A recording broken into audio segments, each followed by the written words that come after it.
নতুন এটা ভিডিঅ'লৈ তোমালোকক পুনৰবাৰ স্বাগতম জনাইছোঁ। আজি তোমালোকৰ বাবে লৈ আহিছোঁ DSE-2 ভাৰতীয় সাহিত্যৰ পৰিচয়। এটিকলি দুটিপাত উপন্যাসখনৰ এটি চমু আলোচনা। তোমালোকে ভিডিঅ'টো স্কিপ নকৰি প্ৰথমৰ পৰা শেষলৈকে চাই যাবা।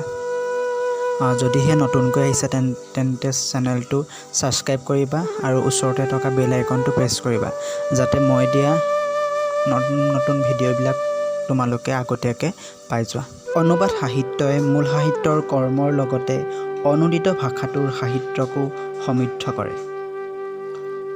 মূলৰাজ আনন্দৰ টু লিভছ ইন এ বুট উপন্যাসখনে অসমীয়া সাহিত্যৰ জগতক দুটা দিশৰ পৰা সমৃদ্ধ কৰিছে। প্ৰথমতে, উপন্যাসখন অসমৰ পটভূমিত ইংৰাজী ভাষাত ৰচিত হোৱাৰ বাবে বিশ্বৰ ভিন্ন প্ৰান্তৰ পাঠকক অসমৰ প্ৰকৃতি আৰু জীৱনৰ সৈতে পৰিচয় কৰাই দিব। আকৌ দ্বিতীয়তে, উপন্যাসখন বাবুল তামুলীৰ দ্বাৰা অসমীয়া ভাষাত অনুদিত হোৱাত অসমীয়া ভাষা সাহিত্যত চাহ জনগোষ্ঠীৰ সকলৰ জীৱন ভিত্তিক কাহিনীয়ে উপন্যাসখনৰ শ্ৰেণীটোক সমৃদ্ধ কৰিছে। উপন্যাসখনত বৰ্ণিত হৈছে চাহ জনগোষ্ঠীৰ লোকসকলৰ দুখ যন্ত্ৰণাময় জীৱনৰ জীয়া কাহিনী। সৰ্বহাৰা চাহ জনগোষ্ঠীৰ লোকসকলৰ জীৱন চিত্ৰই সকলোকে সোঁৱৰাই দিয়ে জীৱনটো এক সংগ্ৰামেই নামান্তৰ। কিবা এটা পোৱাৰ আশাত দুসাত প্ৰসাৰিত কৰা চাহ জনগোষ্ঠীৰ সেই শ্ৰমিকসকলে তথাকথিত উচ্চ শ্ৰেণীটোৰ হাতত সৰ্বস্ব হেৰুৱাবলগীয়া হোৱাৰ বাস্তৱ দলিল টু লিভছ ইন এ বুটৰ অনুদিত উপন্যাস এটিকলি দুটিপাত। চাহ খেতি কৰিবলৈ ব্ৰিটিছসকলে বহুতো বহিৰাগত লোকক নিয়োজিত কৰিছিল। সেই লোকসকলৰ দুৰ্দশাময় জীৱনৰ ছবি এটিকলি দুটিপাত উপন্যাসখনত লেখকে স্পষ্ট ৰূপত উদ্ভাসিত কৰিছে। উপন্যাসকাৰে উপন্যাসখনত ব্ৰিটিছ চাহাবসকলে কিদৰে সৰ্বহাৰা চাহ শ্ৰমিকসকলক সকলো দিশৰ পৰা শোষণ কৰি শ্ৰমিকসকলৰ জীৱন দুঃসহ কৰি তুলিছিল, তাৰ প্ৰতিবাদেই মূলতঃ উপন্যাসখনৰ উদ্দেশ্য।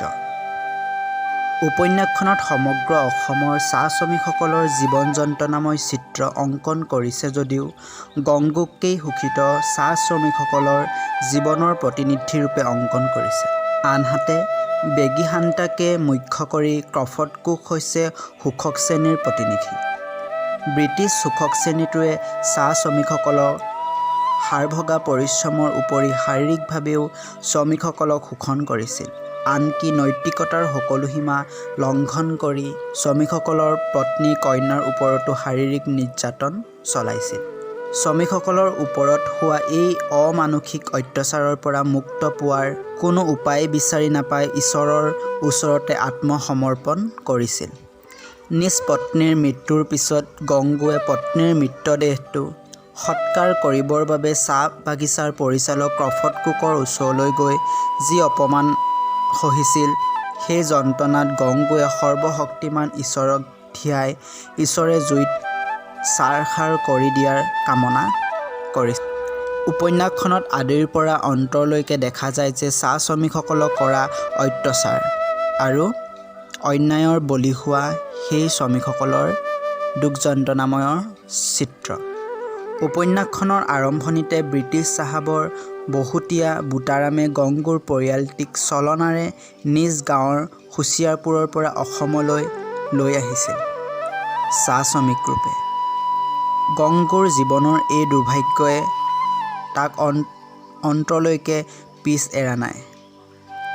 গংগুৰ কাৰণে তেওঁৰ পৰিয়ালটোৱে এই দুৰ্ভাগ্যত সমভাগী হ'বলগীয়া হৈছে। চাহ শ্ৰমিকসকলৰ এই দুৰ্দশাময় জীৱনৰ বিপৰীতে ইংৰাজ চাহাবসকলৰ শোষক ৰূপটোৰ লগতে বিলাসী জীৱনৰ চিত্ৰও এই উপন্যাসখনত দেখা যায়। বেগীহাণ্টা যি গৰাকী সহকাৰী চাহ খেতিয়ক, তেওঁ চাহ শ্ৰমিকসকলৰ ওপৰত কৰা অত্যাচাৰ আৰু শ্ৰমিকসকলৰ পত্নী কন্যাক কৰা শাৰীৰিক শোষণে চাহাবসকলৰ ঘৃণনীয় চৰিত্ৰৰ কথা উপন্যাসখনত ফুটি উঠিছে। উপন্যাসখনত মূলতঃ দুটা শ্ৰেণীৰ কথা কোৱা হৈছে, শোষক আৰু শোষিত। শোষিত শ্ৰেণীটোৰ কথা ক'বলৈ গৈ চাহ শ্ৰমিকসকলৰ চিত্ৰ অংকন কৰিছে। উপন্যাসখনত গংগু, নাৰায়ণ, দিল্লাহাৰ্ট আদিৰ চৰিত্ৰক জীৱনৰ সৰলতাৰে প্ৰতীক ৰূপে অংকন কৰিছে। মুঠতে এটিকলি দুটিপাত উপন্যাসখন চাহ জনগোষ্ঠীৰ কৰুণ জীৱনগাথাৰ দলিল। কিন্তু উপন্যাসখনত সমাজ জীৱনৰ পৰিৱৰ্তন অনাৰ কোনো বাৰ্তা প্ৰেৰণ কৰা নাই। পাঠকক চাহ জনগোষ্ঠীৰ জীৱনৰ দুখৰ কাৰণবোৰৰ সৈতে পৰিচয়হে কৰাই দিয়ে।